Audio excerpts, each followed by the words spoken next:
ರಸ್ತೆಯಲ್ಲಿ ವಾಹನಗಳು ಸಂಚಾರ ಮಾಡಬೇಕಾದ್ರೆ ಚಾಲಕರು ಒಮ್ಮೆ ಜಾಗೃತಿಯಿಂದ ತಮ್ಮ ವಾಹನಗಳನ್ನು ಚಾಲನೆ ಮಾಡುವುದು ಒಳ್ಳೆಯದು.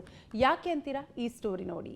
ರಸ್ತೆ ತುಂಬೆಲ್ಲ ಜಲ್ಲಿ, ಟಿಟಿ ವಾಹನ ಪಲ್ಟಿ, ಸಿಸಿಟಿವಿಯಲ್ಲಿ ಸೆರೆಯಾಯಿತು ಭಯಾನಕ ದೃಶ್ಯ. ಪವಾಡ ಸದೃಶವಾಗಿ ಬದುಕುಳಿದ 12 ಜೀವಗಳು.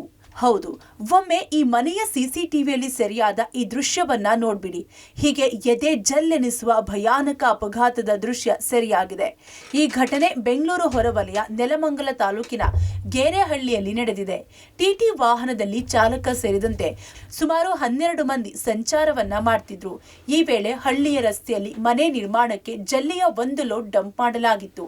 ಈ ವೇಳೆ ವೇಗವಾಗಿ ಬಂದ ಟಿಟಿ ವಾಹನ ಚಾಲಕನಿಗೆ ರಸ್ತೆಯಲ್ಲಿ ಕಾಣದ ಪರಿಣಾಮ ಈ ಅಪಘಾತ ಸಂಭವಿಸಿದೆ. ಇನ್ನು ಈ ಟಿಟಿ ವಾಹನದಲ್ಲಿ ಸುಮಾರು 12 ಮಂದಿ ಜನರು ಮಂತ್ರಾಲಯ ರಾಘವೇಂದ್ರ ಸ್ವಾಮಿ ದೇವಾಲಯಕ್ಕೆ ಭೇಟಿ ನೀಡಿ ತಮ್ಮ ನಿಗದಿತ ಸ್ಥಳ ತಲುಪುವ ವೇಳೆ ಟಿಟಿ ಚಾಲಕ ಹತ್ತಿರದ ಹಳ್ಳಿಯ ರಸ್ತೆ ಮಾರ್ಗವಾಗಿ ತೆರಳಲು ಮುಂದಾಗಿದ್ದಾನೆ.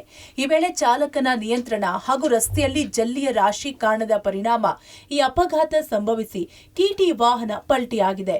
ಟಿಟಿಯಲ್ಲಿದ್ದ ಜನರು ಅದೃಷ್ಟವಶಾತ್ ಪ್ರಾಣಾಪಾಯದಿಂದ ಪವಾಡ ಸದೃಶ ರೀತಿಯಲ್ಲಿ ಸಣ್ಣ ಪುಟ್ಟ ಗಾಯದಿಂದ ಪಾರಾಗಿದ್ದಾರೆ. ಒಟ್ಟಾರೆ ಹಳ್ಳಿಯ ರಸ್ತೆಯಲ್ಲಿ ಹಾಗೂ ಕಿರಿದಾದ ರಸ್ತೆಯಲ್ಲಿ ಸಂಚಾರ ಮಾಡುವ ಮುನ್ನ ಸಾಕಷ್ಟು ಜಾಗೃತಿಯಿಂದ ವಾಹನ ಚಾಲನೆ ಮಾಡುವುದು ಉತ್ತಮ.